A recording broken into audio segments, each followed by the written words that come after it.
مگر تم اپنے ذہنوں میں اس بات کو بٹھا لو نوجوانوں کہ بھارت کی جمہوریت میں تم کو اگر اپنی بات کو منوانا ہے تو تم کو اپنے ایم ایل ایز کی ضرورت ہے، تم کو اپنے ایم پیز کی ضرورت ہے، تم کو اپنے کارپوریٹر کی ضرورت ہے، میئر کی ضرورت ہے، سرپنچ کی ضرورت ہے، ضلع پریشد کے ممبر کی ضرورت ہے، قانون دانوں کی ضرورت ہے،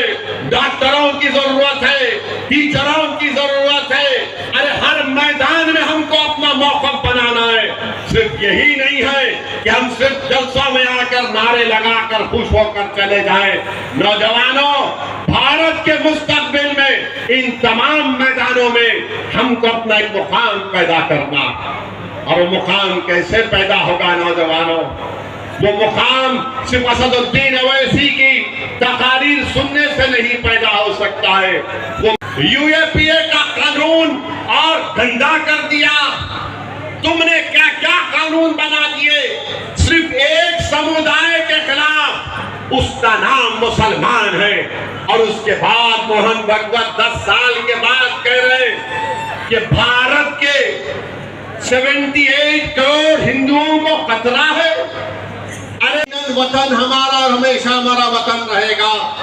مگر یاد رکھو بھارت کے مسلمانوں،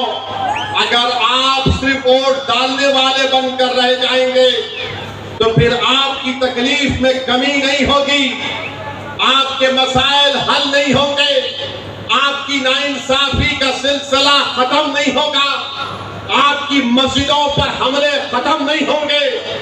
آپ پر شخصی حملے ختم نہیں ہوں گے۔